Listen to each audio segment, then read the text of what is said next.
CPIM কি করবে সেটা সিপিআইএমের পার্টি কংগ্রেসে এবং রাজ্য সম্মেলনে সিদ্ধান্ত হয়েছে, সে অনুযায়ী আমরা এগিয়ে। তাহলে যখন লোকসভা নির্বাচনের সময় মমতার কথায় বিজেপি তৃণমূলের রাজনীতিকে বাইনারি করার জন্য এই 30-70 বলেছিল, কাটাকাটি কথা বলেছিল, ভাগাভাগি কথা বলেছিল, আমরা তখন বিভাজনের বিরুদ্ধে রাজনীতির কথা বলছিলাম, তখন তোমরা সেই কথাটা গুরুত্ব দাওনি, মিডিয়া দেয়নি। রাতারাতি মোদি থেকে আর মিডিয়া সবাই মিলে হয়েছে আরম্ভ করলো, হুমায়ুন কবিরকে রাজ্যের দেশের নেতা বানিয়ে দিল, দেশ কা নেতা কেসা হুমায়ুন কবির, কারণ তখন অধীর চৌধুরীকে এবং মোহাম্মদ সেলিমকে হারানো দরকার আছে। তো রাজনীতি স্পষ্ট। তাহলে আজকে দাঁড়িয়ে যখন ওটা বলছে না, তখন তোমাদের পুরনো কথা মনে পড়েছে। ওটা ভালো, সাংবাদিকরা মনে রাখা উচিত।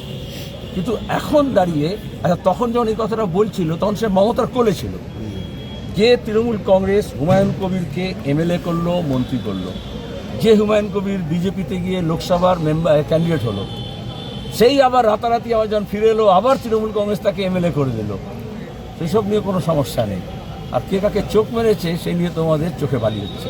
তবে এটা ঠিক, অধীর চৌধুরী যখন সভাপতি ছিলেন তখন বামপন্থীদের সঙ্গে আসন সমঝোতা হয়েছিল।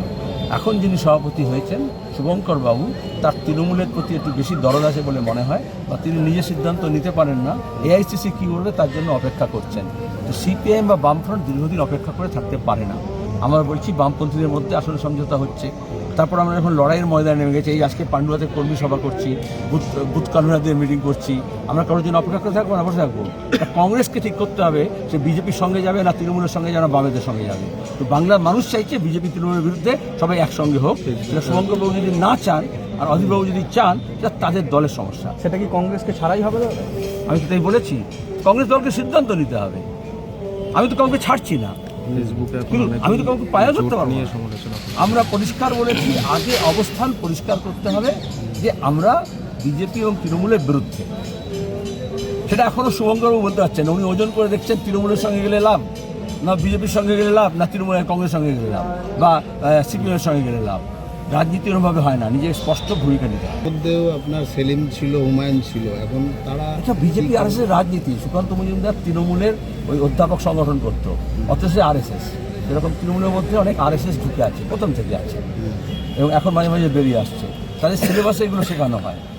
তারা নাম দিয়ে, খোরাক দিয়ে, পোশাক দিয়ে চেনে। গত বিধানসভা নির্বাচনের সাথে মনে নেই, সব মিডিয়াগুলো পেছন পেছন ঘুরছিল বিজয়বর্গীর বিরুদ্ধে এর সঙ্গে। এখন কোথায় গেল সে বিজয়বর্গী? সে বিজয়বর্গী বলেছিল মিস্ত্রিরা দেখলাম চিড়ে ভিজিয়ে খাচ্ছে, তার মানে ওরা বাংলাদেশি। তো সুকান্ত মজুমদারের তো বাপ ঠাকুরদার শিখে এসছে, মানে রাজনীতিতে। তারা পোশাক দেখে, খোরাক দেখে, চেহারা দেখে। এই যে ত্রিপুরার ওই যে আদিবাসী ছেলেটাকে উত্তরাখণ্ডে পিটিয়ে মারলো আরএসএসরা, কেন মারলো? বললো চোখটা হাঁটানো আছে, সুতরাং চিনে। সুতরাং ওদের দলে কথাবার্তা শোনো না, ওরা পোশাক দেখে, খোরাক দেখে, চেহারা দেখে, ওরা হচ্ছে তোমার গিয়ে ধর্ম দেখে ওরা পেটাপেটি করে। আমরা তা করি না, আমরা সব ভারতবাসীকে ভারতবাসী মনে করি। একটা দেখা গিয়েছিল আপনাদের শরিকদের মধ্যেই ফরওয়ার্ড ব্লক চাইছিল না, বা কংগ্রেসের আপত্তি ছিল। এবারে কি আইএসএফ বা এই হুমায়ুনের কথা বলছেন, আপনারা সবাইকে নিয়ে কি চলা সম্ভব হবে? এখন হুমায়ুনের কথা আমি বলিনি, তুমি বলছো।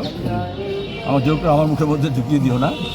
আর বামফ্রন্টের মধ্যে আলোচনা করেই সিপিআইএম সিদ্ধান্ত নেয়, এবং বাম শরিকরা মাঝে মধ্যে, বিশেষত ফরওয়ার্ড ব্লক বা আরএসপি মাঝে মাঝে একটু বেসুরে কথা বলে।